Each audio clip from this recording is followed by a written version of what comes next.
we'll throw you the interview now. I just said I'm really looking forward to hearing you and Luke go at it. Anything you want to say before we set it up? I do want to say a few things because it was so much fun.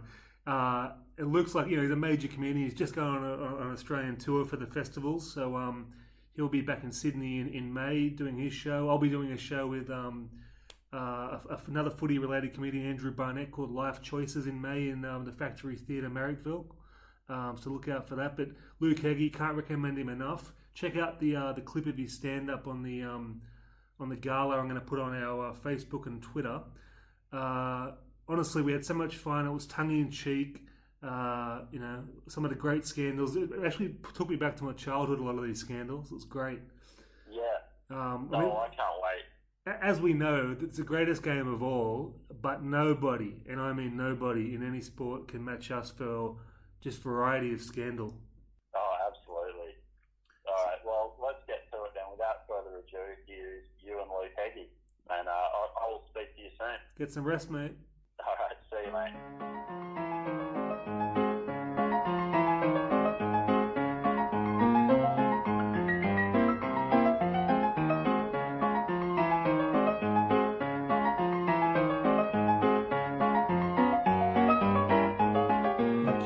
To the Rugby League Digest. We're here for a very special episode with Sydney comedian Luke Heggie. Yep, that's me. Big league fan. It's been a long time coming, this, mate. We've been discussing this episode for months now. Yeah, I'm glad it's come to fruition now. It's like I say, been a long time coming. I'm bloody happy to be a part of it. I've been discussing like the all-time Grub and Scandal team with my mates since I'm a teenager. Yeah. It's the first time I've actually sat down with a fellow comic and put it on paper. We put a lot of work into this. Oh yeah, it's ruined my life for the last week. I think I've been putting a lot of work into this, more than I should have. But you open up a can of worms, it just keeps going. Nothing makes me happier than a good league scandal. Oh, me too. I mean, there was a time there when Dave Gallop was just getting greyer by the day. Every day you'd see him in the newspaper. Every day. So there's a lot of stuff here. I mean, the possibilities of the league are endless. One day your dad gives you a brand new Steeden for Christmas, and the next you're punching strangers in car parks. So it's provided a lot of entertainment over the years, the Grub aspect.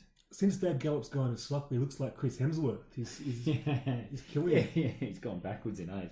I mean, for the teams though, getting to the Grub teams, I would like to have included one or two black and white era players, but the stats just aren't readily available from a time when you could just run over a couple of people on your way home from the pub between the fish and chip shop and home and still run out in the starting 13 that Saturday. So that's changed. Bloody nanny state. Absolutely it is. I mean, not even 20 years ago, as a first grade player, you could go out to Waves nightclub, have a blinder, bash half that cab queue. Why should you have to wait like any of the other the other sort of nightclub revellers there, and then you just lace up and trot out 6 hours later against the Steelers. You need some sleep. No one would bat an eyelid. But a few bad eggs have gone and spoiled the fun for all of us, as is often the case. The old days of Johnny Raper out at Checkers nightclub till 4 a.m, and then getting 3 Dally M points on the Saturday. Oh yeah, well it'd still be happening today if we didn't have mobile phones and the like. I would think, but the league has definitely punched above its weight in terms of grubbery over the years. I mean, if there were a Grub World Cup with all types of all codes of all sports, I like to think that we already have one hand on the silverware there. I think so. I think NFL might give us a run for the money. Just by the numbers. They haven't had any homicides. Yeah, fair enough. In league. Yeah, but there's a lot of variety here. Like as usual, Australia's just punching above their weight. Plucky little grubs. Yeah. So let's talk a bit about your background with the league. You're a Queensland boy. Yeah, I grew up in Brisbane. Grew up really liking the game, and when the Broncos came in, we all jumped on that, and it was great. But then a few of them used to go out and just bash people willy nilly at nightclubs. So when the Cowboys came in '95, a lot of us jumped on that, started supporting the Cowboys. They're too far away to bash us. Still love the game, and 20 years later, premiership, so paid off. It's well documented on this podcast the time I met Andrew G and Alfie Langer in the walkabout in Shepherd Bush, London, and Andrew G gave me nothing. Oh, nothing. Not even a fucking slap across the face. No, just a contemptuous look. Okay. Oh, did you go up and give him You slide a UDL across to him or something. Get out, mate. I'm not a big fan of you. Yeah. So what they did, is they went out to an Australian bar to avoid getting asked questions about their rugby league career. Yeah. Good move. I mean, there are no other bars available sometimes over there. You've got to go to the walkabout, maybe the church on a Sunday.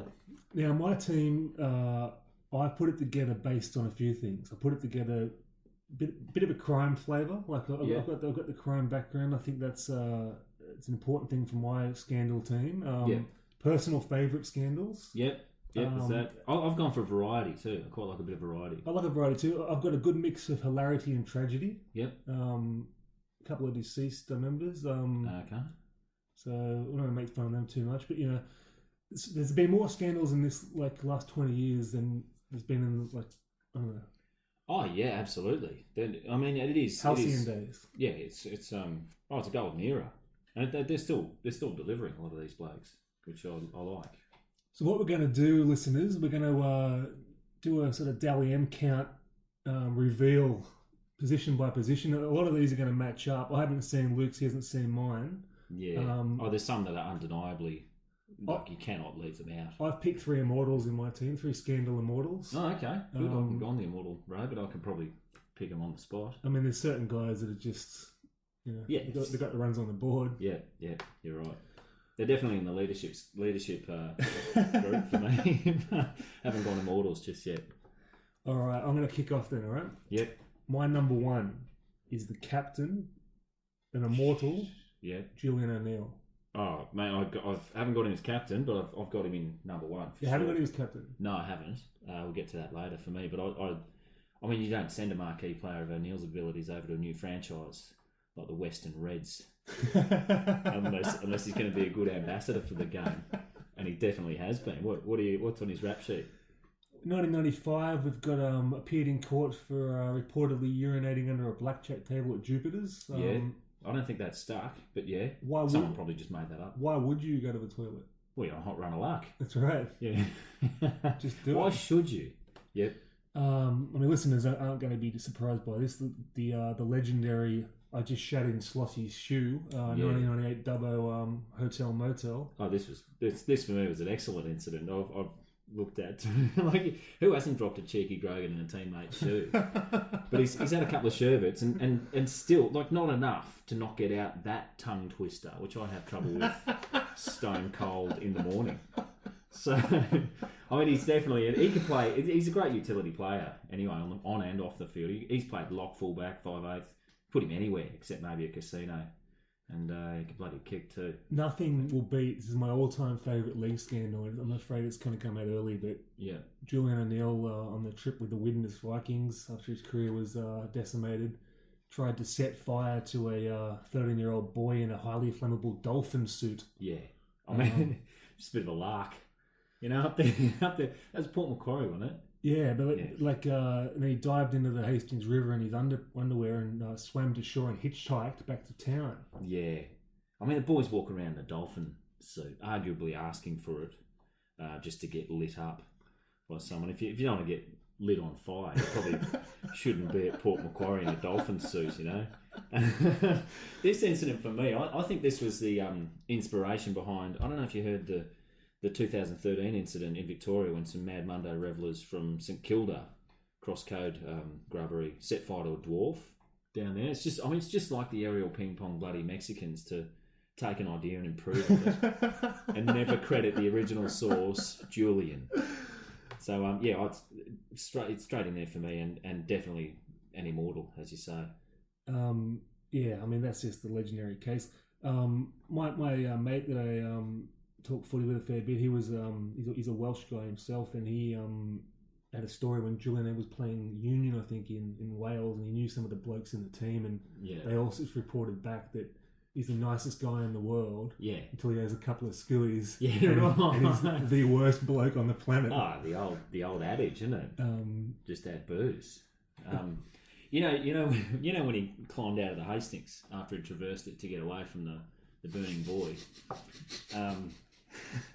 He hitchhiked out of there. So some member of the public has picked up Julian in his undies, I'd love to meet that hitchhiking, person. dripping wet. I'd love to meet that me person. Too. There's a few sideline characters I'd like to meet. There's a few unanswered questions. Was it a Bic lighter, a Zippo? Like, I don't know. Well, it had to be some sort of accelerant. why would he have a lighter as a professional athlete? You'd have to ask. Yeah, well, for exactly things like this. Yeah, you never know when you're going to see a boy in a mascot suit. You want to have a. I reckon he'd have one of those storm lighters light up anywhere because you can't. You got to be quick if you want to light someone up, and he's not the only person to have lit someone up, which we'll get to later, I suppose. What's hilarious is like you got the triumvirate in here. It's the urine, fecal matter, and arson fire combo. Yeah, you don't get much better than that. It's pretty good. What's funny about this, going through this and reliving some of the great memories of the scandals, I've had to assess my own behaviour as a degenerate gambler and alcohol abuser. Yeah, right. And if I put my career in the law, strata, and customer service game in a rugby league format, I wouldn't be far out of the team myself. Oh, I would have probably made at least the bench on one or two occasions in my life too. I'm not trying. I just want to bring that out for the listeners that we're having a bit of fun with it. It comes from Grubs. It's not. It's not holier than thou. If that's what you're thinking.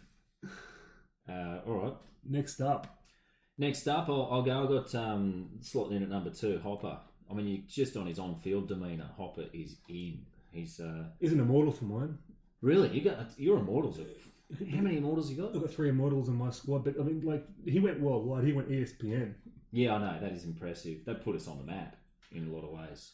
But 45 weeks on the sidelines, the most suspended player. Yeah, incredible record. History. It's superb. And he's quoted as saying that he's a firm believer of what goes on the field stays on the field. Playing for the Tigers once, he was cited for 10 separate incidents in the one game. That's incredible. Well, I'll tell you what stays on the field: bone chips from Keith Galloway's jaw. Yeah. Well, that incident effectively paved the way for Hopper to become a pro boxer, famously challenging Mark Geyer to a fight, and Geyer wisely declined Hopper's offer there. He's also, on his rap sheet too, he's said a few choice words to a touch judge, copped a suspension, similar thing with a ball boy. It's all words. I mean, wrapping up officials in cotton wool these days, they need to grow up a bit, I reckon. At an under-10s match at Beacon Hill out there that hadn't even started, the referee had to kick Hopper off the ground for being abusive and intimidating. And when he's contacted about it by the media, Hopper, he just wanted a bit of privacy, so he said, and I quote, "Nothing happened, piss off you fat bastard, don't ring me ever again." So who hasn't wanted to say that to journalists? In all fairness to John, he's a professional boxer. Yeah. A first grade rugby league player and a bouncer. How can he not be intimidating? Oh, absolutely. It's your job. Just standing there. Well, the bouncer aspect, he was actually an RSA marshal when this went down. He wasn't even meant to be bouncing. He just helped out his mates there when that bloke down at King's Cross took off his belt and whipped Hopper when he's doing some security, doing some RSA marshalling down there. That is, you got some balls doing that. Now this bloke's dead.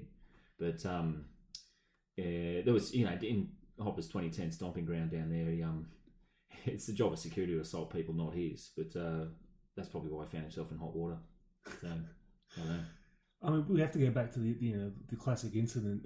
Reading the Wikipedia just to get a bit of a feel for the man. Yeah. The way they phrased it like it's a normal thing. 2001, Hopper Whitey, in an attempt to unsettle several of his opponents, inserted his finger into 3 players' anuses. Yeah. Is it anuses or anusi? Anuses would be the correct. Is that what have they said? Anuses, yeah. Yeah. That's that's one of the most famous incidents in league, and I assume that's why he's an immortal. Yeah, that is anyone doesn't even know the game's going to bring that up. Well, it's done wonders for the image of the sport. Yeah. My favourite incident is not that though. That's a hack commercial incident. Yeah. 2003, Hopper Whitey breached the terms of his playing contract by playing a 5th grade rugby union match in a Sydney competition under an assumed name so no one recognised him. Did he? Why did he do that? Do you get paid to go and play a 5th grade match? I think he was just playing with his mates for a laugh. Oh, okay. But just the contempt for the rules. Yeah, pretty good. And like, I'd assume that'll cover everything. Yeah, I mean, his high profile incidents are not, like you say, they're not my favourite either. He's got a few that I am quite fond of. Bashing the employee of a Crow's Nest supermarket is one of them because the guy tried to walk away from him. You don't walk away from John. Everyone should know that. You run. And outside court, this is my favourite part of this. Outside court, Hopper has said to the waiting media, "There's murderers and there's other cases here you don't worry about, and you worry about common assault." So unfortunately, they do, John. And then straight after that, this is the best part of that, is there's a media mob. And he's struggled free of them. Still had the wherewithal to high-five a member of the public as he walked off. Again, another sideline player I'd like to meet. But what made you get a high-five from Hopper after he just told off the media?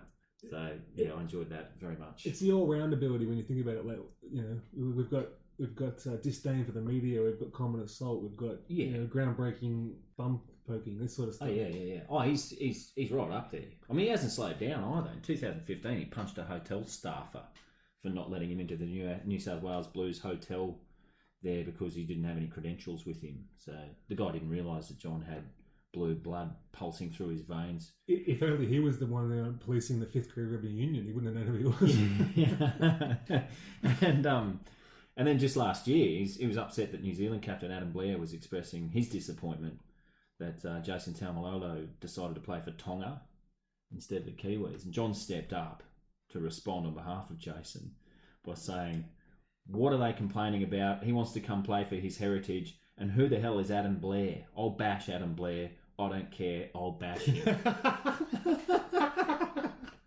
That's a very, very worthy number 2. And Jason, incidentally, I should mention this while we're down here, a member of my Grub team feeder squad, the Wollongong Caterpillars. That you got to go down there to the Gong for a little while, prove yourself, and work your way up to the main squad.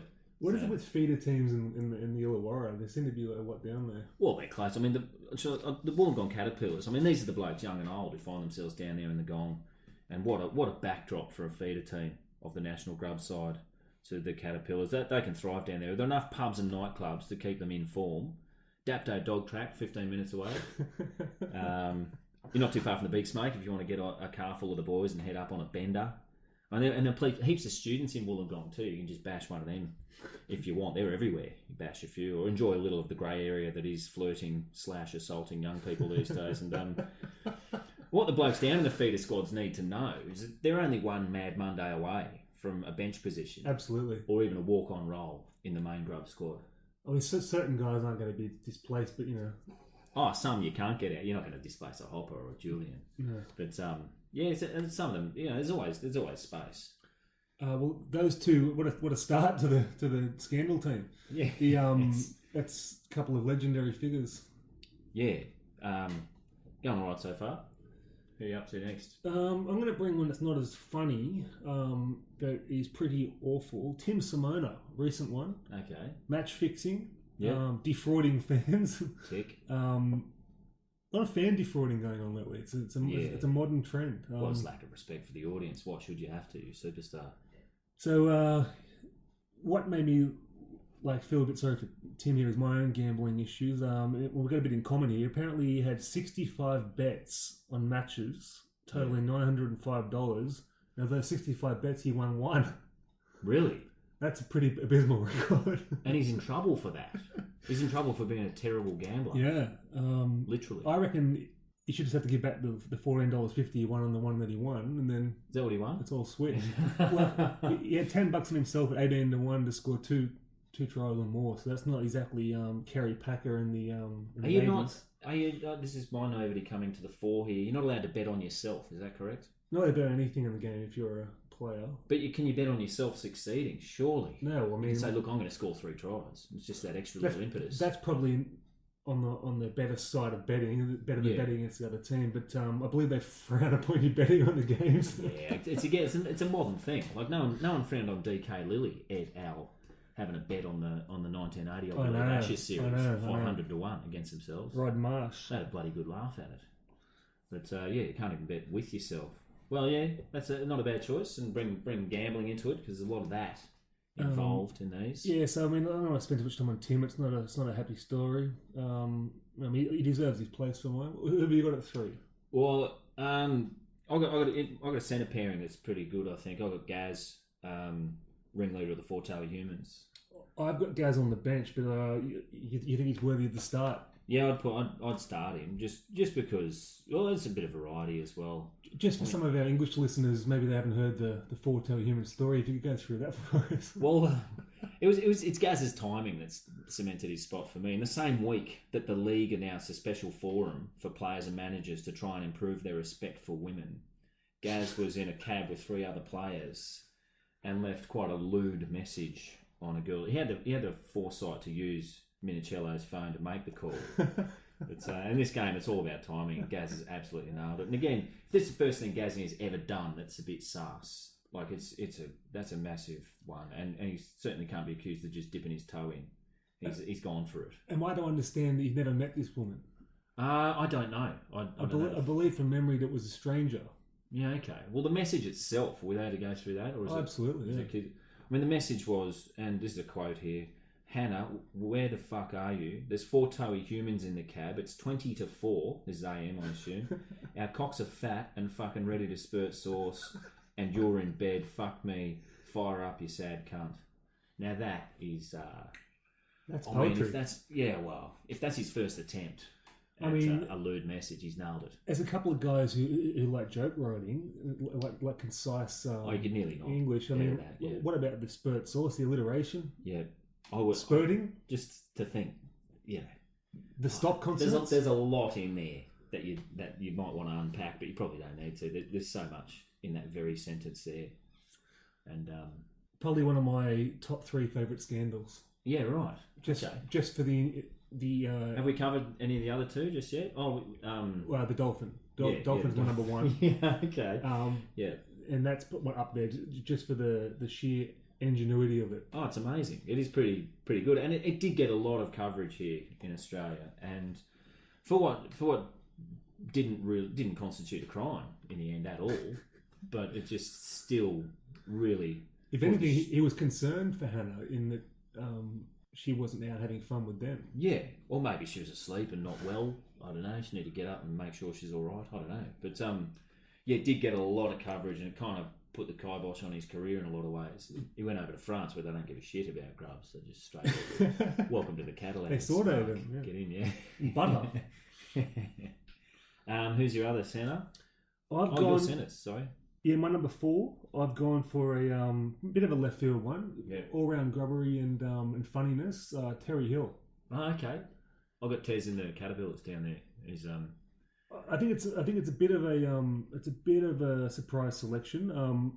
Again, in my top 10, there's some variety. Top 10 scandals has got to be the Terry Hill and Scott Filton robbing lobster pots. Yeah. Well, this is again something that's first time they ever did it, as they've said, and it's a lot of these guys getting pinged first time they ever do something. It's so unlucky that happens to leagueies. The odds of that are astronomical. They happen time. They should be betting on that. But yeah, is it up in Brisbane waters? Who's pinching commercial lobsters? Central Coast there somewhere. Right. I got a quote here from a research looking at the story going back to 2005 here. Scotty and I were on the water, Scotty Fulton that is, and we come across 4 or 5 buoys. We lifted them up and there was nothing in them. The next thing, this fishery boats come flying at us and told us we were pulling out commercial lobster traps. I didn't know they were commercial lobster traps. Yeah. It's not something we do every day. Yeah. And there just happened to be a sting operation that night to get... They're bloody unlucky, these blokes. Did you ever have any contact with Tez up your way? Well, yeah, I did. As the listeners know, I'm a Newcastle boy, and every year Manly would play my home team, the Toronto Scorpions, the Macquarie Scorpions. Yeah. Every year in a trial game, and I always get the autographs from the Manly boys. They're always pretty cool, Cliffy and everyone. Yeah. And we're riding around the main street on our treadleys, and Terry and I had a few drinks at the club afterwards, and a couple of shandies. And he was banging my friend's stack hat and going, Okay. and going like shaking the bike and that sort of stuff. And I thought, this guy's got it together. Yeah, right. How old were you, Lot, at the time? 11 maybe. Oh, okay. So he's intimidating young boys, but it's a good, It's all, good little side. I wouldn't say it's intimidating. I think he was like just having a bit of fun. Well, yeah, you say having fun. The law might say otherwise. And that's what you do. I mean, test the stack hat. Yeah. They're tough stack hats. They're still there now. They don't biodegrade even stack hats. He's actually one of my favourite players from the legendary Origin area too. Just like his on-field niggle, I think that put him in the team for me was when your game's based on niggle. Well, yeah, you do have to put a bit of on-field stuff does help. And as we see later, there's one massive on-field whinger who I love, who's in my Grub team, and if he's not in yours, I'll be very, very surprised. But yeah, a bit of on-field wins is a good indicator. A bit of what did I do wrong when you get done. I love it. Your other centre partner, or is that both of them? That's it, Simona and Hill. So okay. Who have you got at 4? I've got Blake. He's achieved a lot both on and off the field for someone quite young, Blake Ferguson, and still a long way to go, I would think. Like this is it's just off the bat stats. Played for at least 3 clubs, tick. Amateur boxer, tick. Spitting on music festival patrons in a VIP area, tick. Posing for photos with fans while doing a shaka or the old school Ridgy Didge hand salute, tick. Well, that to me is a good indicator. Driving while suspended, tick. Indecent assault, tick. All the hallmarks of a fabulous future Hall of Famer. To me, we've got to say there's a lot of driving while disqualified in this. There's heaps of that. Yeah. But he's like he's probably the jewel in his crown is probably the indecent assault thing. It was a simple mix-up in the end. He was celebrating his selection for the Cockroaches in 2013, and Blake enjoys disco dancing as much as the next athlete, and sometimes visiting multiple night spots on the same date. There, and he's out with his mate Josh Dugan, and he's met a blonde woman at Northies in Cronulla. There, Northie, a classic night spot, and then later on at another shy night spot, Club 2230. He thought he was indecently assaulting an acquaintance, being the original woman he met at Northies, but it turned out to be a complete stranger whose privates he grabbed. Could happen to anybody. Under her could happen to absolutely anyone. You're right, and it's a scary thing. It's a simple case of mistaken identity. And while this would have been news to Blake and probably many of you, also constituting a crime. But I mean, in the interim between getting done for that and the CCTV footage coming out and the court case, he's converted to Islam. He's brought to the attention of the magistrate that the nightclub was dimly lit. So that's a plus for the defence, unlike a lot of nightclubs. Why isn't that being regulated? Yeah, I don't know. There should be fluoro. Well, there should be all sorts of 7-11 lights in there. Yeah. And he's managed to secure the services of none other than Anthony the Man Mundine as a character witness who said in court, and I quote, "He knows how to handle himself and treat them and what not," end quote. So, some people might say that the use of the words "and what not" when talking about women's rights goes some way toward trivialising the issue, but this is Mud we're talking about here. He's never been prone to say anything dumb, so... For mine, Blake walks into this team. Very good, very good. I'd actually forgotten Blake because he sort of turned his life around a little bit. Yeah. There's positives to it. I mean, just despite all this in the court case and a crack defence team getting all this together, compiling the mud, the dimly lit defence, all this sort of thing, Blake was still found guilty and suspended from running around on the grass with his mates for a little while. So he didn't avoid punishment altogether. Well, I mean, Michael Adams co-hosted this very podcast, brought it up on a recent episode that he was thrown into the trouble by Paul Carter, who might come into calculations later on for a bench spot. Yeah. Blake kicked him out of his house. He was too intoxicated. He's called the cops. Said Blake's hurting his children. Yeah, that was quite recent. Yeah, so it wasn't Blake's fault. No, what Blake's quote was, Michael Adams sourced this from the newspaper, was he'd be a bit more careful of who he brings into his house, but he doesn't want to become a boring human. Yeah, right. Well, who wants to become a boring human? But it's his form that's got him there, and it's a horrible thing. I don't want him to become a boring human. No, absolutely not. Well, it's full of boring humans. Tell you humans, boring humans. We've got all sorts of humans. My other winger This one might be. I think you might have this in your Caterpillars. Joel Yeah. Monahan. Oh yeah, I got Monahan. Love Joel Monahan as a player. It seems like a decent bloke. One mad moment on a mad Monday. Yeah. That could happen to anybody again. Well, it has. Having a laugh with the boys. Next thing you know, you're in the south of France. Yeah, you're simulating a dog route on a Mad Monday. What? But like, bring up this one. A dishonourable mention goes to Mitch Pearce with his other dog thing. I'm always trying to defend rugby league players to non-fans, most times unsuccessfully. I'm like, all right, one dog scandal that can happen. I saw a headline. I'm in a cafe. I look up at the Sky News across the bottom. Yeah. NRL rocked by another dog sex scandal. It's the another that does it to you. I don't want to see. Heartbreaking. I don't want to see another. No. Did you see the Mitchell Pearce one? Incidentally, and quite, I found it funny. In the, I believe it was the Sydney Morning Herald. They had the dog, and they had the black thing across the dog's eyes to protect its identity. I found that whoever's editing that has had a bloody good laugh. That's and very why funny. not? That's very Makes funny. a lot of a situation. I will say this: Monahan apparently, from the stories I heard, may have exposed his genitalia. That's common. Mitchell didn't do that. Yeah. Exposed torso. Yeah. Which is Well, he didn't have a shirt on the whole fine. night. It's fine. Yeah. Whatever. So he wasn't invited to the party. But this one, I put Joel in this team because of the worldwide exposure again. It's an ambassador, like to the sport as a world game. Should be the world game. And if you don't have people like Hopper and Joel getting the word out there, how are people going to even know that league exists? So he's pretty worthy. I disagree with the winger there. I've got him in the feeder squad, and he's not far away from a bench spot. He could interchange quite well into this team, I think, Joel. But my starting winger, and it is quite Cronulla heavy, unfortunately. I got ET, and Andrew Eddinghaus, an affair with a close mate's wife wouldn't usually be something that I'd make my business.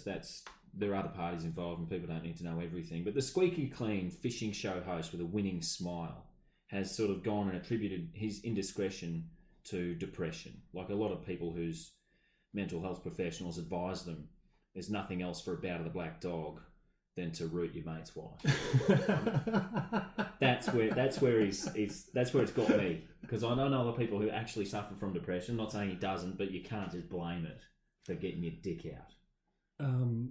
Good pick, actually. I wouldn't have thought of him off the top of my head, but yeah. Not many would. I wouldn't think. Is it the phony? Is it the phony image thing? It's just the I don't know. If you're squeaky clean, you got to be squeaky clean. And so often these blokes will come. At least the rest of our team, pretty much, you know where you stand. A long way away. With ET, you could be.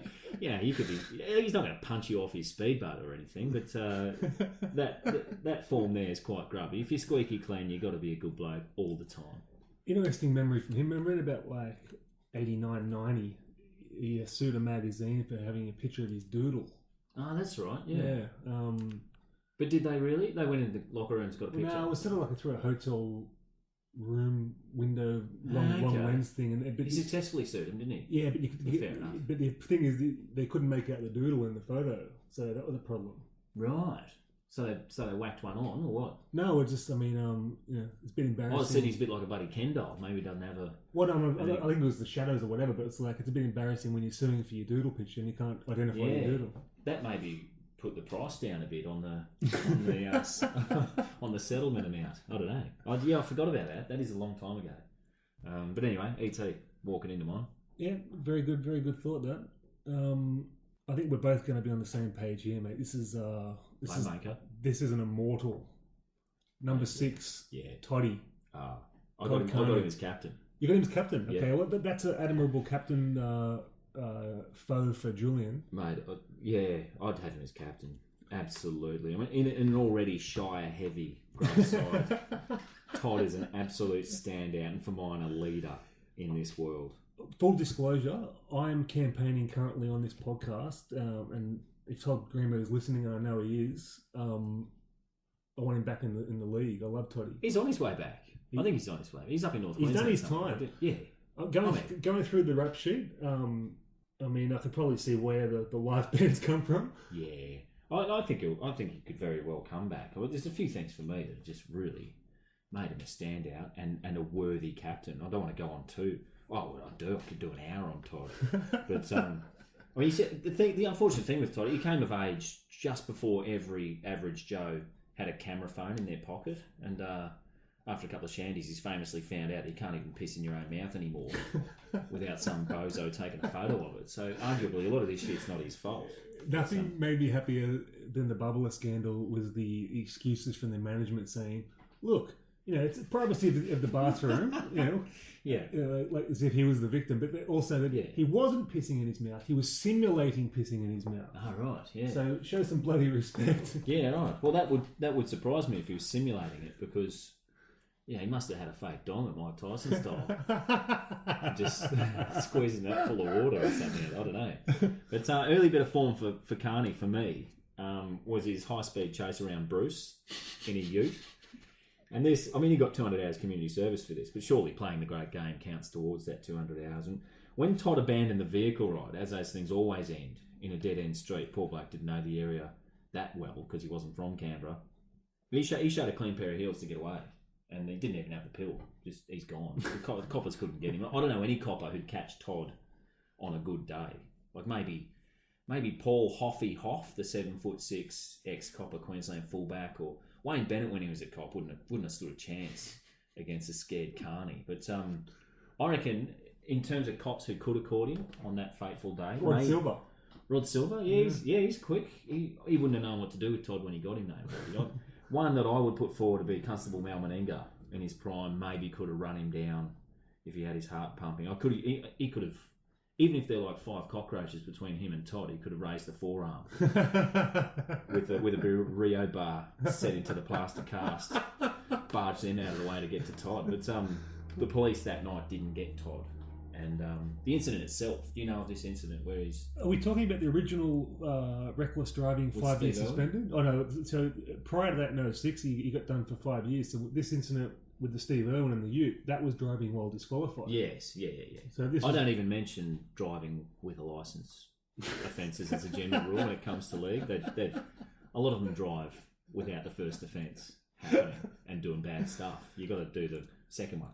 Extra points on this scandal, the Ute scandal, was like he left his teammates Steve Irwin to take the blame. So like, that's extra points. Oh, mate, well, I found this. He's a pretty gormless sort of passenger, Steve Irwin.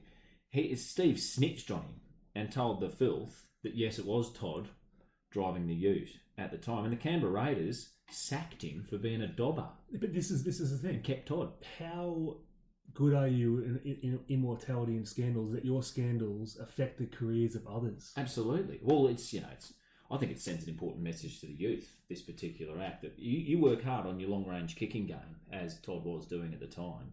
You can go places, in an unroadworthy car on a disqualified licence, no less, but you can bloody go places. And people will fall by the wayside, like Steve. Poor old Steve. We're looking at 08 now. We're going through a chronological order. Oh, okay, yeah, go on. I mean, 08, we've got an incident of urinating on a man in a nightclub in Canberra. Yeah. You got one of your pillars of scandal there, urine. Yeah. Well, he was a lowly member of the public, this bloke, and he required counselling after this. That's the accredity of Todd's pee.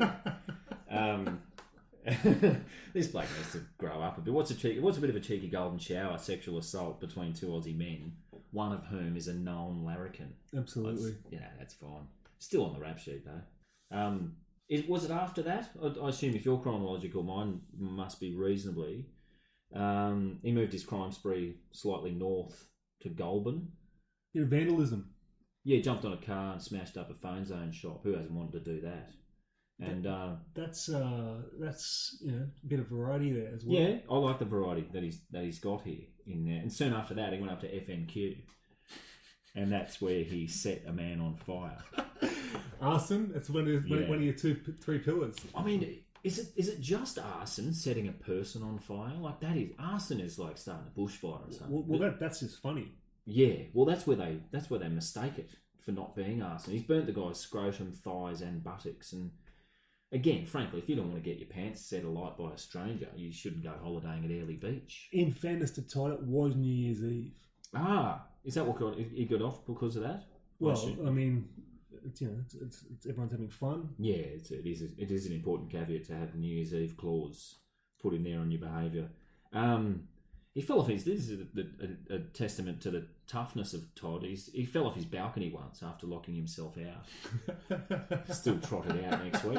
Who hasn't done that? And he's faced some low-level disciplinary problems for breaking an alcohol ban. Ended up going to France, where again they, unlike the fascist nanny state we've got here, don't care about career grubs. But like you, I'm hoping he's back. As he is reported to be on the way to being, I reckon he'll be back. Not too long from now. I don't know how to put this. His rap sheet's bad, but his heart's in the right place. Let's give you the shirt off his back. Absolutely. His urine's really in the right place. Yeah. Well, there's that. The toilet's the right place for that. I mean, whenever Todd's not in the country or in this squad, there's a feeling that whoever's got the number 6 on is just keeping it warm. It might be someone who's just bashed a couple of blokes or something, but Todd will be back. Absolutely. Maybe a few weeks down at the Caterpillars will sort of. He'll play minimum contract at the Pillars. Right. So yeah, Todd for me, captain. He'd have to go head to head with Julian. Maybe we start a poll to see if Julian or Todd is a more worthy captain. Yeah, it's a good idea. I honestly can't argue with the credentials of Todd. Yeah. And he's still playing. He's still got potential. Yeah, he's still playing, but like Julian's probably got a bit more authority. He's a bit older. They're both in the leadership team. Absolutely. Well, I've got him as an immortal, but I mean... Yeah. I didn't do immortals. I should have. A lot of them are immortal to me, but yeah. All right. Number 7. Who you got there? Number 7, I've got, this is for the variety, he's one of the most colourful grubs to pull on the 7, is Craig Gower. Great choice. Yeah. Well, he's dabbled in indecent exposure before the turn of the century and probably tried to get the indecent part of that expunged when he showed himself to an Irish tourist down at the Coogee Bay Hotel. Who hasn't done that? Well, yeah, I think as a society we need to have a look at this and just see how we're treating these blokes who expose themselves to young women. If that's your thing, what are you supposed to do? I mean, maybe there should be a cordoned off area at the Coogee Bay Hotel and other participating pubs, rather like they have now for kids, like full of slippery dips and the like. Just so when you're shuffling next week's rent into the Five Dragons machine, the kids are all right out there. Just the same thing with these sufferers. So they've got somewhere to go and expose themselves at pubs. Good idea. Maybe bring it into the RSA calculations. Maybe you can have 3 exposures a night. Yeah, depending on your occupation. If you're footballer 6, 7, if you go too far, time to go, mate. You've had too much. Yeah, I think that's a very good idea. But then the main thing for Craig, for me, that this is one of my, if not my favourite incident, just for the spice, is that in one solo day at a charity golf day, which are 3 words that invoke memorable imagery in the minds of any fans of the sport, Gower has successfully assaulted most members of the Pearce family on the one day. And if you're hell bent on pissing in the punch that is your post-playing career, then physically and sexually assaulting multiple members of the Pearce family will probably do the job, including at the time a teenage Mitchell Pearce. Is this not post-traumatic stress syndrome for Mitchell that's caused him to simulate? That's what I'd like to think he played a part in the Mitchell Pearce dog rooting scandal. But he vomited on Mitchell and chased him around. He streaked nude around the resort, held a knife to the throat of a prominent radio personality. It was a joke. Relax. He rode off a golf buggy on the same day. And then he's had an absolute blinder this day, and still not enough to permanently lose the Panthers captaincy this one day of revelry, nor was indecently assaulting a man by biting him on the neck and then commonly assaulting another man down at the Peppermint Lounge in King's Cross there, before this nanny state of a country managed to rid King's Cross of all the characters like Gower that made it such a great location to visit on a Saturday night. But I think sanitised.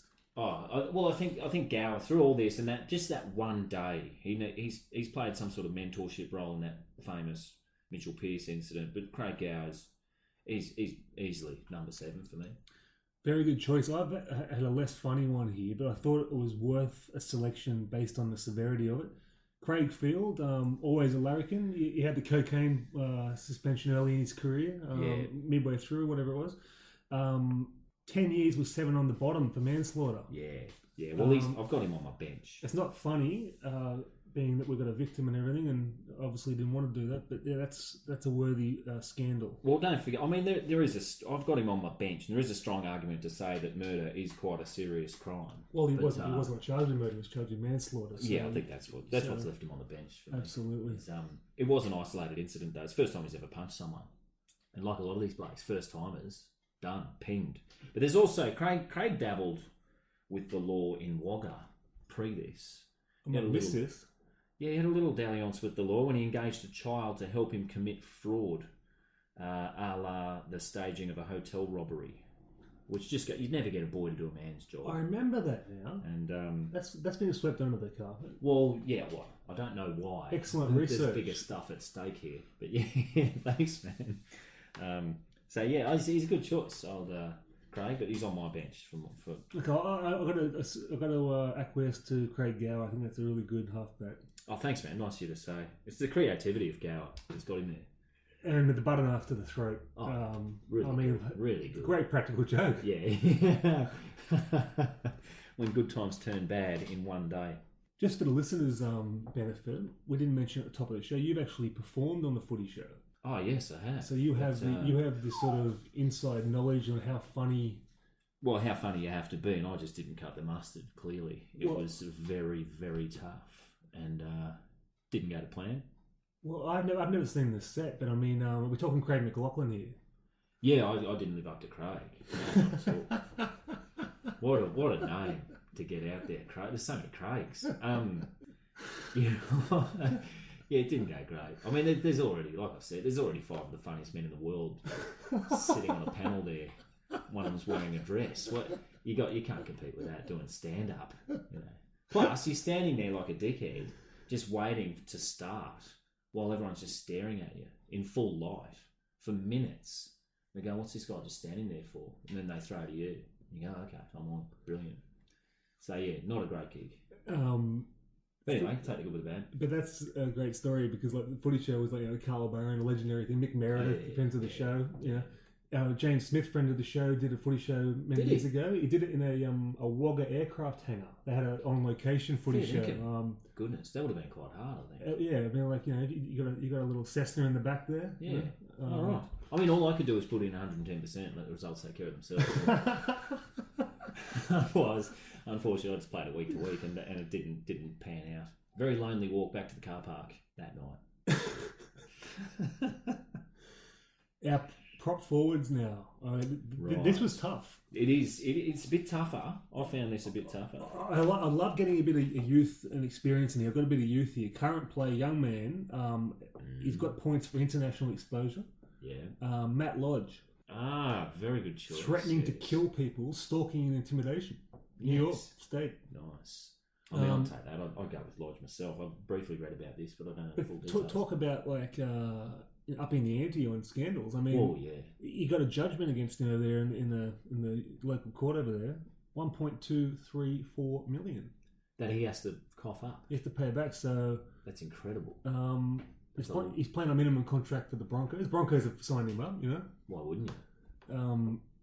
He's obviously got a bit of ticker. Yeah. A couple of women were in a position of stalker out there. There's some still shots on the internet of him assaulting the male, but apparently the women fear for their life. Yeah, okay. Well, that's where they've got him for the million.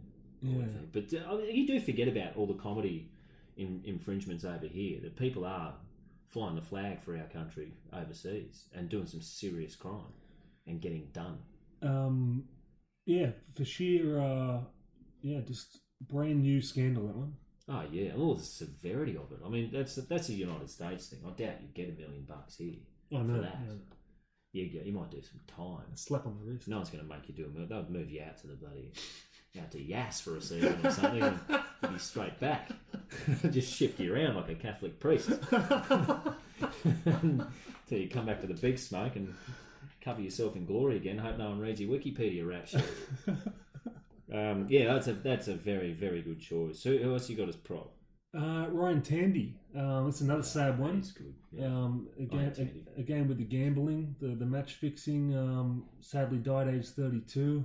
That is sad, and it's also Well, it's a sign of the times too that he sort of on his first. And I think it actually was his first thing. I've been joking about it, but his first sort of ever bat. He got expelled from the game forever. Bad luck. Yeah. It was bad luck. It was also, spilling the pill in the first minute and then giving away a penalty in the second after a massive plunge on North Queensland scoring a penalty. That's a very good choice for props. I'd struggled a bit with the props. I've got just for a bit of experience in there to give your youthful props some guidance. I've got Nate Miles. Oh, classic. Adding some Queensland flavour in there. He's drunk and naked in the Crown Plaza, as we all know, in Terrigal. He just had to have a poo outside in the corridor. What are you supposed to do? You're nude. You need a poo. One of the 3 pillars. You're already in a corridor. Yeah. And it was outside the room of a family who were trying to check out, and he's trying to get into their room. Wrong room. Just trying to get some clothes, I imagine. Just maybe borrowed a singlet and a pair of shorts off a kid or so, I don't know. But then had the wherewithal. 4 hours later, he was due up in Brisbane for a drinking session. Made it. He was spotted at the Normanby up in Brisbane by midday, having a few shandies. And that's the sort of commitment I like to see from a senior player. That's leadership group. Oh, he's in the leadership group. Just to be able to back up like that, they need to see that blokes of Nate's stature are doing that still and setting a good example for the young grubs. I've got to say that. I mean, I think that's more the vibe we want for this team. I don't know if we need 2 match fixers. No, not particularly. We're going to have a match fixer and and a bloke who you can send down to the Caterpillars to give a speech. Absolutely, I think feces trumps match fixing. yeah. In the eyes of the law, mate, or sort of the wider ramifications for the public, maybe not financially, but yeah, definitely in terms of just how many times this has happened. In the spirit of gambling, if we rank it like poker hands, I'd say feces is your flush. Yeah, okay. And then and match fixing is maybe 2 pair. It's a good hand, but not that strong. Yeah, right. Oh, that's a good analogy, I think, and keep it with the big gambling. Why shouldn't we? Who are we going with? Hooker. Yeah, he's done right. Well, I've got one for our English listeners here. A Super League player. Yeah. The Salford City Reds legend Malcolm Walker. Excellent. Played 350 games for the Salford City Reds. Yeah. Had a bit of, you could get him in. You can have a marquee player from overseas in your side. Well, he's done some good stuff. He had the cocaine and the human growth hormones whilst playing. He admitted that. That was a good one. Yeah. Just earlier this year, he was sentenced to 4 years jail for robbing a KFC and a supermarket with a machete. Goodness gracious. Well, he's picked the right weapon. I like the cross-cultural thing. Was it, did he do this on the same night? The two? I don't know, actually. I think because that sounds like a one after the other situation. It does, I would hope KFC first, where he's walked out with about $20 and thought, oh, hang on, I'm out now. Who else has some ready cash? Yeah. A local supermarket. Yeah. Yes. Oh, that's a good one. I don't even know the bloke. Everyone's paying with card, Yeah. No good. Oh, sounds pretty good to me. So he's in the slammer right now, is he? Yeah, apparently he's done 4 years. So we can get him out. Just on the grounds that we need him. Right. Second rowers. Right, second rowers. Who you got? You kick off. I've got one here which might be a bit of a... This is just for my personal choice. Paul Gallen. I got Gal. He's just an all-round vibe. Yeah. I like him as a player. He's a wholehearted player. Oh, yeah. We go back to 08. He's attempted to rip the stitches out of the head wound of Anthony LaFranchi. Yeah. It's a good violent act. Did he do the stitches? Was it his doing previously? No. I think the stitches were there for some other reason, but he's just thought, well, I'll get rid of them. Yeah. Good. Just open up that wound, Do him a favour. Yeah. Don't have to go back to the doctor. I mean, if there's one thing that Queenslanders hate, and I am one, it's bloody cockroaches. And Gallen's probably the number one villain post Benny Elias. And they're usually spot on, unfortunately, Queenslanders in terms of knowing grubs. Takes one to know one, and they've nailed Gal. I mean, you don't start boxing after league unless there's some issues. He's sort of the thing for me that gets Gal is there's not a lot of on-field stuff we've talked about yet, but sort of I suppose it's arguably off-field. His myriad trips to the change rooms, especially later in the career, then coming out and doing another 300 or 400 tackles after a quick 5-minute stint in the change room. Didn't seem to raise too many eyebrows, but how is he doing it? Like 500 or 600 tackles a match, man of his size, very impressive. We've got the peptide scandal. Probably can't put it all on his shoulders, but he was the face of the club, so that's a good. Just adds to the vibe. Yeah, I think he's in there for me. I've got him on there on sheer audacity as well, calling the CEO of the league a cunt. Yes, and then having his manager argue that they're going to get a QC to argue the fact that there's different uses and meanings for the word cunt. Oh, really? Yeah, that was. I thought you were going to say he had to prove that the guy was one. That was a novel excuse, I thought. Excellent. How'd he go? Nice one. No, they dropped it. So arguably he won. Absolutely. You call your CEO a cunt, and away you go. Still lace up. Get out there, son. Just tweet that out there when you lose captain. Yeah, I think it's a fairly good choice. Yeah, I tweet on the topic of Twitter and Instagram and your other social medias. They have a few people have come unstuck here, just with their. I mean, there should be a breathalyzer on these guys' phones. We wouldn't have much to talk about if there was. Well, we didn't bring it up with Blake. We had the Blake and Doo's classic, the roof cruiser shot. Alco Pops. Yeah. Shot up there. Yeah, without that would have been fine. I mean, that was Doogs, wasn't it? Yeah, Doogs is sort of 19th indiscretion with the club. Might have been a Ridgy Didge in that as well. Yeah, I love a Ridgy Didge. Who doesn't love a Ridgy Didge, by the way? Didn't really get back to that. But, it's just it's indicative of other stuff. My favourite Ridgy Didge or Sharker is probably the double-handed Ridgy Didge while handcuffed in the back of a squad car. The Grant Hackett special, otherwise known as the Gold Coast Salute. So, Ridgy Didge is a good one. Great one for a rooftop shot, maybe with a jacuzzi there. I've been following the Grant Hackett thing quite closely. I don't think he's handling post-sport career that well. Oh, no. Absolutely not. Something that appears to be a few issues there. Yeah, don't chuck pianos around unless there's a few problems there. But he hasn't handled that well at all. Maybe we could get Grant in to give a little pep talk to the lads down at the Gong Entertainment Centre, so you can draw a crowd, sell some tickets. My other second rower, this one is just another recent addition, Dave Taylor. Okay. We had a good all round career of just basically not giving a shit, which is a good thing. That's right. We had the Titans cocaine scandal, which he was implicated in, and the charges were dropped. Recently, he just got sacked by the Toronto Wolfpack for an incident in Portugal. What? The Toronto Wolfpack is the league team? Yeah, so we've got the Canadian team. Okay, so he's spreading the word. Yeah, him and Fui together in Portugal on a team bonding session. Bonding Bonding session is that's code for we all know what. Yeah. So what did he do? The missing curfew was the official line. Right. Michael and I discussed this in the last episode. I mean, it can't be just a curfew, surely. You wouldn't think so. It's not sackable. First time. If it is, again, a bloody unfortunate first timer. The fact that he looks like he's put on 45 kilos as well might have contributed to it. But I think, just for all round wasting of talent. Yeah, it's a lot of blokes out there trying to get in this side. Absolutely. Who you got in the Caterpillars down there? Well, in the Caterpillars, I've got. What do you mean? As a second backup? Yeah. Oh, well, I haven't filled the positions in the Caterpillars. I'm just sort of still jostling. Oh, it's just a squad. Yeah, it's just a squad. Train on squad. I haven't even got 17 players at this stage. There'd be many more who could walk in, but I don't know who I'd put in there. Maybe it's hard. I mean, Jake Friend's in there as hooker. For abusing police and refusing to pay a taxi fare. Not a lot in that, but definitely indicative of potential. Has Uber stopped the cab altercation?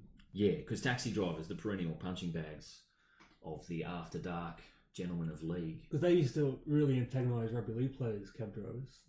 They seem to go to the way to do it. Yeah, absolutely. Why wouldn't you? When you get in, they probably know who you are. These blokes haven't set foot in the country, let alone the SFS, and just antagonise these blokes. They're asking for it. It's happened time and time again. Pull up to the Star there, pick up a couple of big blokes. Next thing you know, you've got a busted eye socket. Anyway, all right. My second row, I don't want to go and turn him out. He's walked onto my squad here. Is John Elias. And for the one incident that I really like here, he wanted to fly under the radar of and he's admitted he's done this. He's got a pass where he's tried to turn around. Well, John's not in my squad just because of fear. Oh, I literally haven't put him in. maybe I'm a lot stupider than you, but this is something he's admitted to, and he has turned himself around a lot since then. He's just chucked a cheeky $1 million on Wests to win a match against the Rabbitohs in the 90s. I've got to say, like $5 would arouse suspicion on Wests. Absolutely. Like, yeah, $1 million. He claimed the fix got called off, so everyone just forgot the whole thing, except the bookies who had to cough up. But, he never named the four. But to his credit, he never named the 4 players who were paid to throw the match. And Channel 7 got sued for defamation for suggesting some quite familiar names there that I don't really want to talk about. He was a physical intimidator. He was a bit of an enforcer on and off the field. The one thing for me was as well. One of his quotes is when lamenting his life of crime, he's quoted as saying, and I quote, "What kids don't realise about this stuff is that the streets are riddled with police informants." So that's a little word to the wise of kids wanting to get into crime, is that you might get caught. So, don't do it. Not for the wider ramifications to society as a whole. But he didn't get into America once as the inaugural... not as captain, sorry. Was he the captain at the time of Lebanon? The Seppos don't like people with gun charges. No. Foreigners. Isn't that ironic, given that they love guns? Oh, yeah, but just foreigners. Well, it's foreigners with guns. They don't particularly like that. But one of his gun offences was shooting his business partner in the leg at the location of choice for many business meetings, and was where I hold my business meetings, a McDonald's car park. So,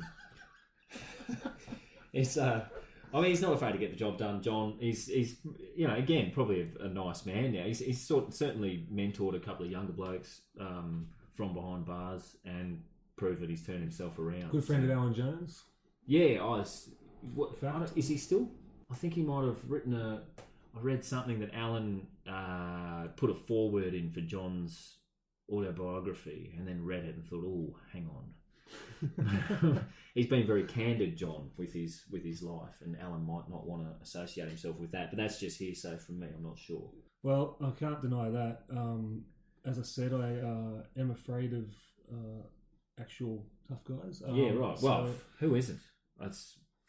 But I can't deny the form. Oh, it's good form, and walks into my sort of second row there. But yours are quite impressive, and I like the variety. Yeah, I mean, I think if you're being fair, Nick, you have to go with the runs on the board. I love that. The analogy's still coming out. Yeah, I like it. Anyway, next. To lock forward, I think we're both going to agree here. You cannot. I mean, go. Greg Bird. Yeah. I mean, this is absolutely outstanding. It was, a whisker off an immortal for mine. I mean, if you're talking immortals, if I had to pick immortals, he'd be right up there. I think he's made a strong case for himself to be on this roster, followed by open brackets, VC, closed brackets. He could be a captaincy contender straight out. Yeah, man, definitely leadership squad straight up. He's the Grub's Grub. I mean, I'd have him at 13, going the full 80 minutes on this side. Loved by my favourite player of all time, Ricky Stewart. That's good credentials for grubbery. Yeah. Oh, Ricky's a fan of Greg's. Loves Greg. Loves the intimidation factor. Yeah. I mean, on field as well. Who's not a fan of someone? He copped a 10-week suspension once for a cheeky little knee to the head. Shane Martin, 15k fine with that. That brought out Laurie Dowie's immortal commentary. You can't just go around kneeing blokes in the head. Yeah. It's I don't know if that's commentary so much as just quoting the rule book. What does it for me for him on field too is his who me face after he gets pinged. Oh, it's great. There's no better lemon sucking face than Birdie on field going, who me? What are you talking about? I think his lookouts to it as well. You've got that Ben Mendelsohn face with the Mexican cartel mustache. Yeah, and the little he's dabbled in faux mullets and big mullets in the past, hasn't he? He's like it's that little bit. He hasn't got a mullet, but he's got that little mud flap at the back there. The Gold Coast special. But the plenty of incidents that Greg's done. Wasn't until he glassed his then girlfriend down there in the Shire though. The stomping ground of many a grub, that it really stepped it up for the proceedings. Well, before we get to the classic glassing, let's talk about the early incidents Okay. The texting of Lara Bingle, inappropriate text messages. I think this is still rumoured. Yeah, water A funny rumour to make up. Absolutely. The Sharks spokesman at the time, Rob Willis, had a great rugby league quote. Greg's thrown up his hands. Yeah. He said he's done nothing inappropriate. Oh, okay. There's been nothing obscene written.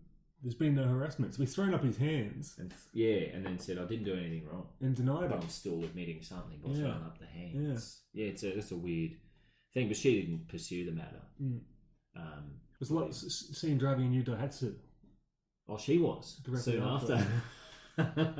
Just Greg, I made that up. Yeah, maybe there's a bird Daihatsu down in the Shire somewhere. Greg's had to go down and say, look, I need a soft top. I've made a mistake and just really need to sort this out. The most offensive thing though, is there pre-glassing still? I'm sure there is. No, that's about it. But I mean, the biggest one has been the glass. Like you said, put him on the map. And not so much for the glassing itself, but the thing that most fans of the game took away is that he tried to ping a mate. I mean, it is a crime and that's the main thing, but people forgot about that and said, look, it's an affront to the glue that binds this country together, mateship. Larrikinism and, the complete disrespect for anything that might get in the way of that. Not the actual original crime. But physical violent assault went largely unpunished. It was trying to make a patsy out of his flatmate. Well, the flatmate is an amateur golfer from the Hunter Valley. You probably knew him from when they were younger. I've got a text message transcript here. Picture yourself out working on your short game. Yeah. You see your mate's name pop up. You think, mate, message from Birdie. I folded your washing. Do you want to come for a beer later? The text message read, there was an accident. There's blood everywhere. We have told police it was you. How do you feel about that? How would you feel? I mean, it's your mate. You'd be honoured. You just put your hands, you throw your hands straight away. There's nothing else for it. Well, if he's a good mate, he's got to trust a good mate. Go, well, I better talk to him before I talk to the filth, just to get our story straight here. How do you feel about it?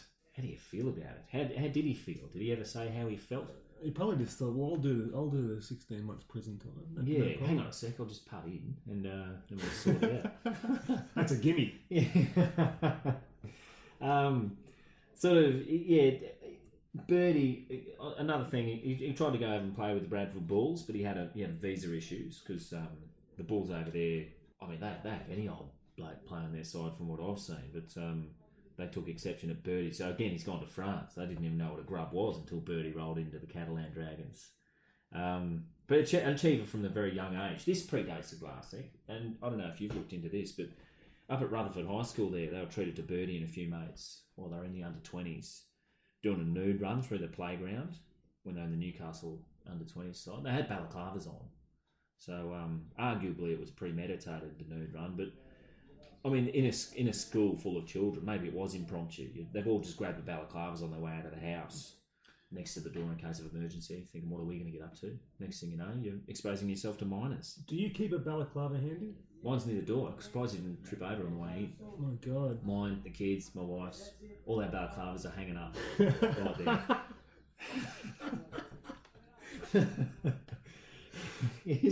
Here's a bloke, Birdie, and this is cemented the VC for me. He's a man who said, and I quote, "Most young fellas play up a bit.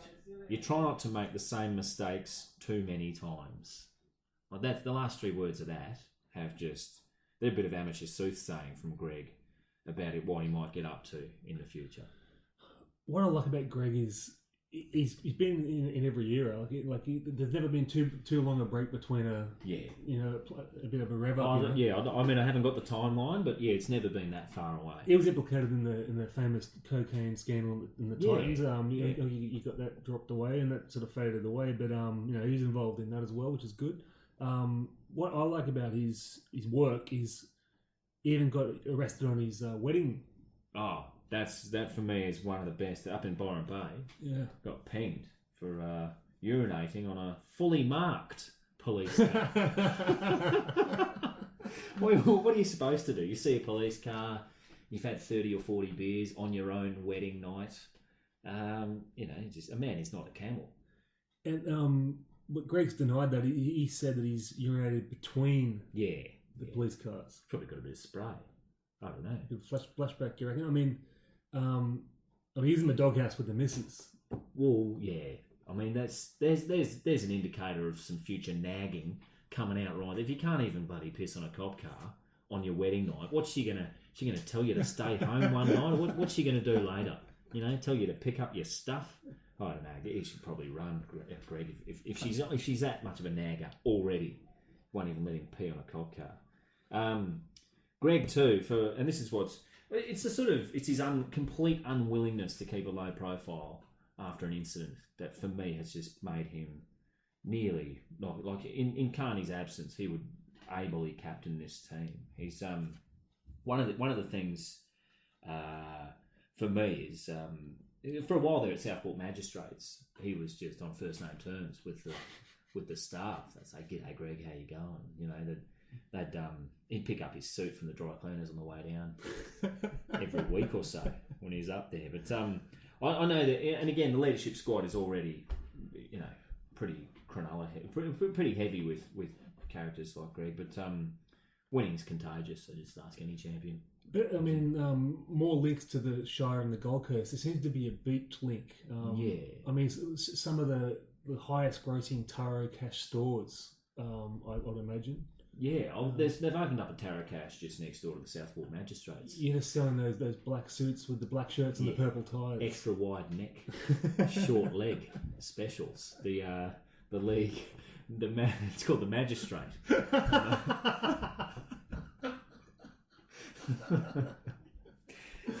Anyway, Greg's just got to keep following his dreams and see where that takes him. He could well be an immortal. Oh yeah, that's a great sheet. I mean, again, excellent research because a few of the ones slipped under the cracks. Yeah. When you got such great hits, some of the B-sides. Oh yeah, but there's the B-sides that give it a bit of spice. Keep it fresh for me. Yeah. So we're under the bench now. I mean, that's a couple of good 1 to 13s there. Yeah. We're probably going a bit over time here. Should we go? Have you got time for the bench? We've got time for the bench for sure. Excellent. Well, a couple we've already covered. I've got Craig Field on the bench, but we've already covered him. You've got him in the run-on squad. He's probably worthy of that. Bench players. I'll go on. Well, I've got Gaz, and you got Gaz in your start, so we've covered that. Spurt Sauce. Well, I got on my bench. I've got Matty Johns, his respected media personality, author, gay flight attendant, impressionist. Who could ever forget that? I mean, Trent. I think Trent. I think Matty could come off the bench and make a bit of an impact here. It's the Aussie larrikinism that's seen him have such a great post-league career.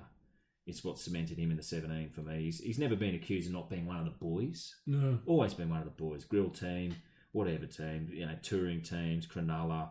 He's really held his own. And in the infamous scandal that he was involved with over there in New Zealand, just the 12 blokes and one girl. Again, what are you supposed to do if that's your thing?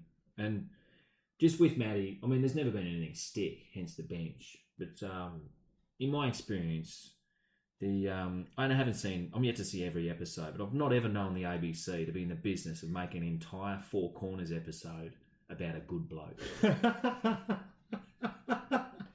And to the league itself and Australian commercial media's credit, akin to a manoeuvre by the Catholic Church again when under fire over someone under their charge. He stood down from multiple roles for months before being given his own television show. Absolutely. So, punishment meted. Oh. But could that Four Corners not have been an Australian story?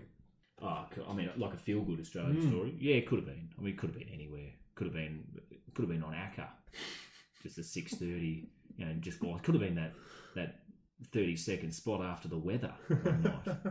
But they didn't. They've chosen to go for the full hour, slow news day. And but Matty, one of the boys, living testament to the fact that the term turned his life around, will get you a very long way in Australia. Absolutely. It's a league adage, isn't it? Yeah. Who you got on the bench? I'm going back to the past here. Paul Hayward, former Newtown Jets halfback, went to the Orient. Down the rocks. No, the old Orient with the old heroin trafficking. Ah, okay, yep. Bangkok went to the Bangkok prison.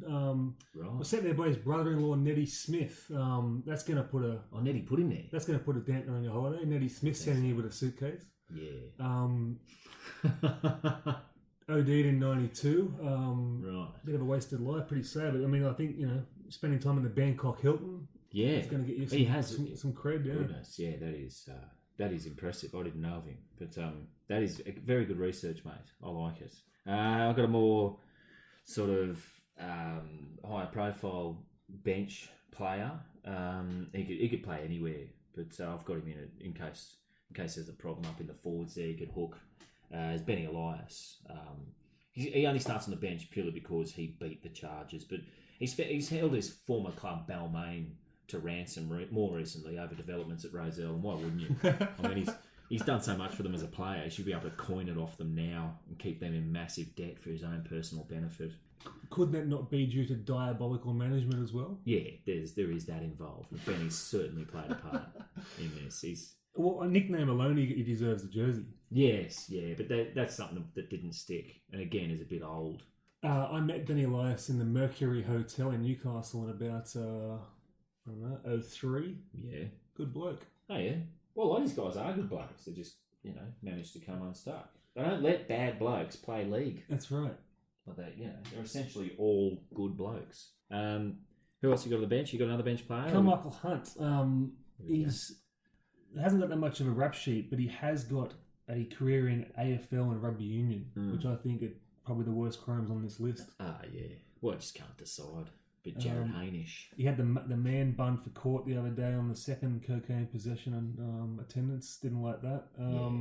Might have a few problems. Could be going the Ben Cousins route. I don't know. I mean, if they found that he'd stuck with league, it's hard to tell. He could still be at the Broncos now. Absolutely. Could be in a bit of coke. He can get away with that. But I think it's his code hopping that got him, and he started keeping friends with some questionable characters too. They're all like-minded types, flexing with the sharkers on rooftops. Well, but there's a report here that he snitched out the Gold Coast Suns as all being involved and doing the drugs. He did a snitch up with him. But that's the report. I can't speak 100% on that. Yeah, right. Do you reckon he's looking for a deal? Well, rugby league isn't snitch friendly. No, not at all. It's more a rugby union thing. It's like an open prison. Absolutely. Absolutely. I don't like that. Minimum security. Snitches get their stitches ripped out. By Gal. Yeah.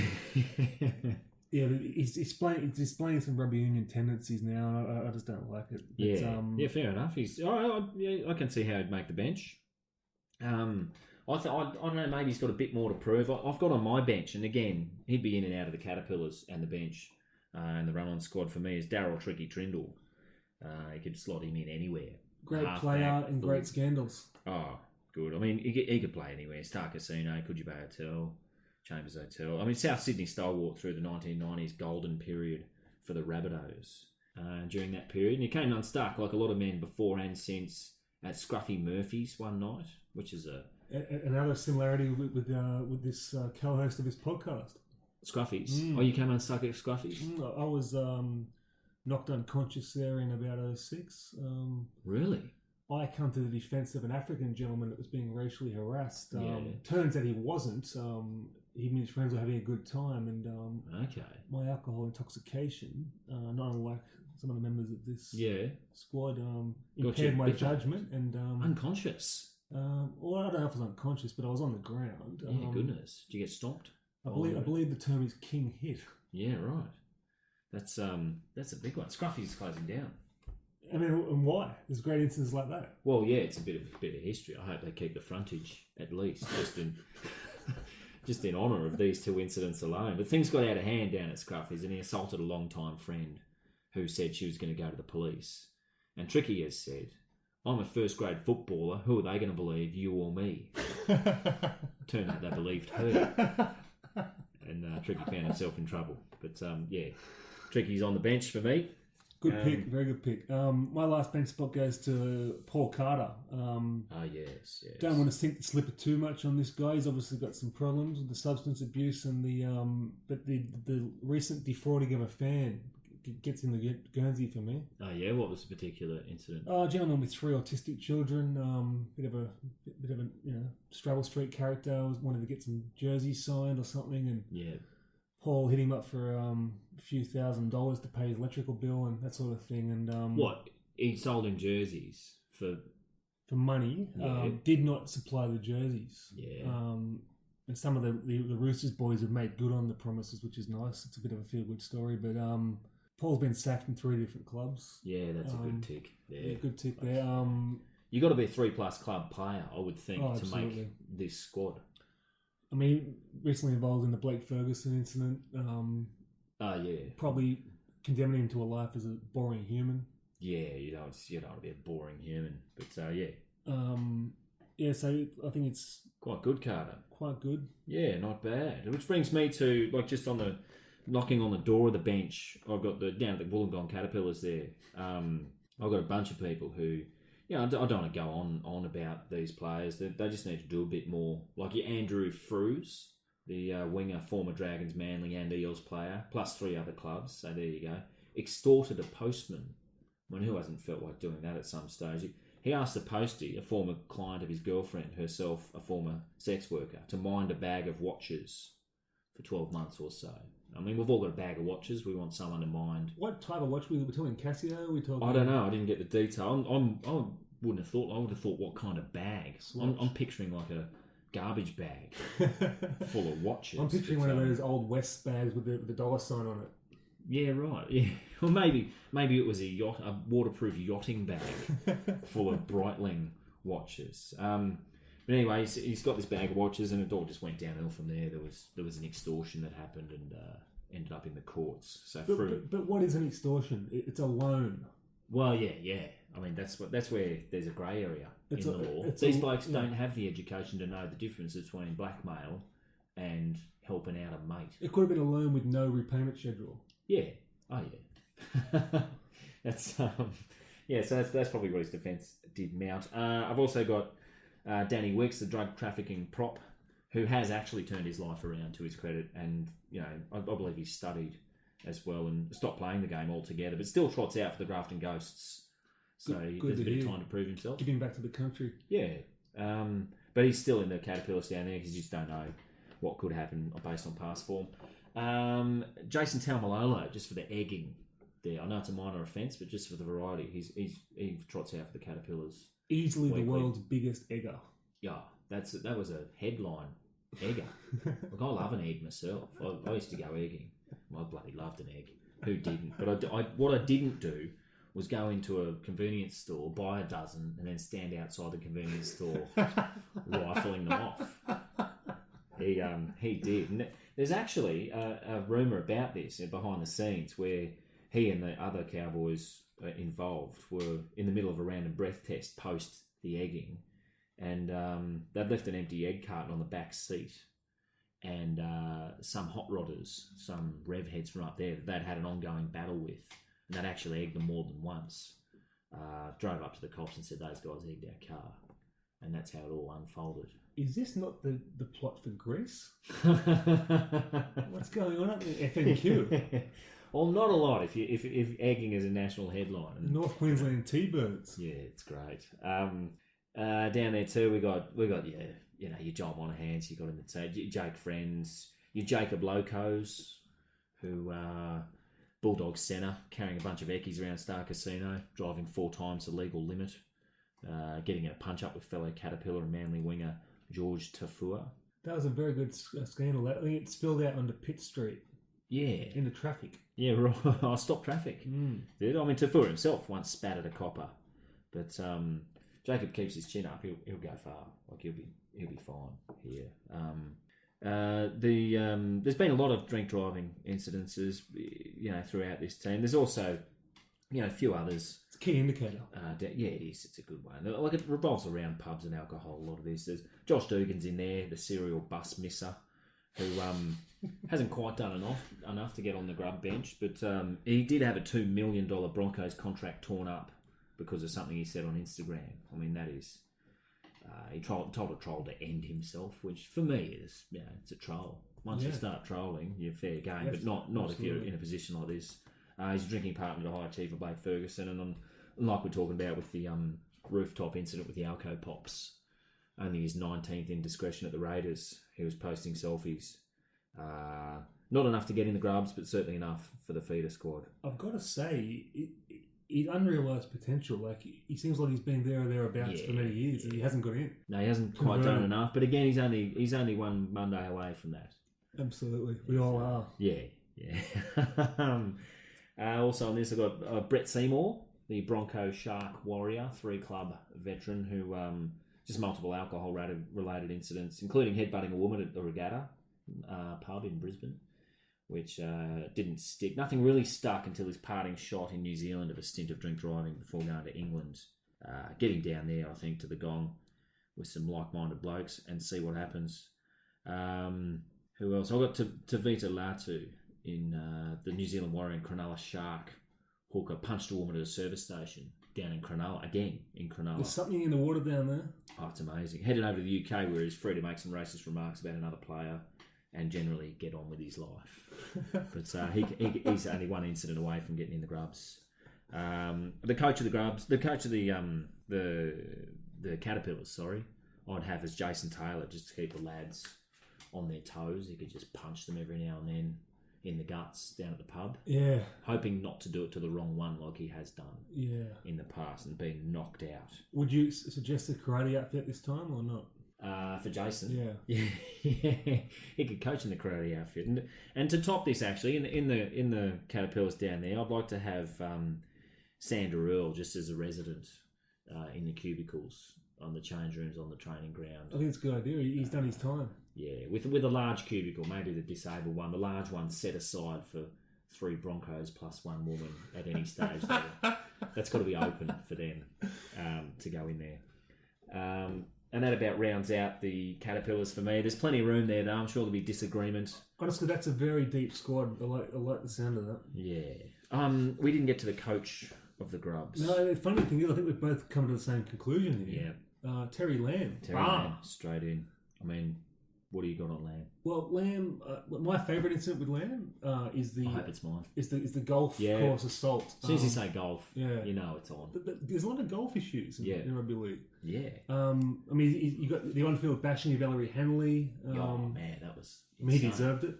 Yeah. All he was doing was bloody achieving. You got to cut blokes like that down. The egging on John Hopper Whitey with the anuses thing. Yeah. He was his mentor throughout that period. Absolutely. The golf course thing, I think the frustration comes about where you can't just go harder and win. Golf is a frustration. I hate golf. I hate it because you can't just bash the ball harder, or people for that matter, and win the game. It doesn't work. And what he's done in that golf course incident, he's sort of, what are you supposed to do? If the group in front of you are playing a bit slow, he's let the rage build up. And he's bashed the guy on the 18th green, which I think is a good lesson for the youth to take away from that. Don't bottle up the rage. Just bash him on like the 2nd or 3rd hole. Get it out of the way. Enjoy the rest of the day. That's right. He's let it bottle up, and that's where he's come unstuck. Honourable mention with the coach, Warren Walk Ryan, assaulting the pensioner over the Donald Trump remarks in the hotel. He himself a senior citizen. 35. Well, still trotting out, still doing the business. That's very, very impressive. He doesn't quite match it with Bar, but honourable mention. Oh, Bar. See, I got an assistant coach myself. You got him now? Maybe a performance coach or a conditioning coach. Freddie. I mean, good bloke, and everything's fine. He's absolutely not afraid to roll his sleeves up though and get amongst the lads for Mad Monday. And I think he showed great leadership here. Trying to get into the wrong Townsville hotel room one time belonging to an unknown lady who happened coincidentally to be young and single. That's the sort of leader you want for the lads, I think. Someone who's still one of the lads. Yeah. I mean, just have some guidance through the more tough times in your careers. Less of an authority figure, more of a mate. There was also the time he mistook the park bench outside the police station in the eastern suburbs for a Sealy Posturepedic. Had a bit of a kip. This was he didn't get photographed doing that, did he? Oh, front page of the paper, actually. Oh, was it? Headline, Blind Freddie. Oh, right, okay. One of the greats. Well, he's probably just a bit tired. He's been playing a lot of footy. Absolutely. But I think you need a mate like that who wouldn't dare tell you not to set fire to someone on a night out because he's not your coach so much as your mate. Very good choice. I've got myself a team manager here, and this is in my top 3 scandals from childhood. I loved it. 2009, Cronulla Chief Executive Tony Zappia. Yeah, I'll tell you what, Cronulla, you could nearly just go down there. Even Damien Keogh's got the police charged. Brilliant. Anyway, Tony Zappia, something's in the water down there. He's had a drink of it. Yeah. He's shadow boxing, as most CEOs are doing in the office. Shadow boxing hits a clerical staff member in the eye, gives her a black eye. Did he say he was shadow boxing, or like that's what he was talking? That's his defence. Well, I think it's just pretending. Yeah, he's just shadow boxing. I mean, okay. That's what you do. She, the worker, Miss Hall, apparently her name was, recorded the conversation because she was unhappy with how he was treating her after the incident. Yeah. He was quoted as saying it's not that bad before accusing her of being, I quote, on the drink. Yeah, right. Okay. Now, she said... Well, someone is on the drink. You're well within your rights to punch them, aren't you? Well, she said, like, I mean, how can you have accidentally hit me? Look at my eye, look how bad it is. And he said, I've been a bad boy. Do you want to spank me? Okay. And then, with no answer... he's tried to make amends. That's right, exactly. Yeah. No answer was forthcoming. He's shown her and another employee a pornographic email. Okay. Well, they've backed him into a corner. And then they've stitched him up and got rid of him. Yeah, right. Well, what a hatchet job. Poor bloke. I mean, he should be the manager of this team. With that form. Pretty good. I mean, to wrap it up in a as good incident, I'd say. Yeah. Peter Gow, Elle Macpherson's father, back in '99. Everyone knows this. The Cronulla. I was away. The Cronulla St George derby. He's back at the Lees Club. St George fans there. He's a Cronulla executive, and he was parading his jersey around.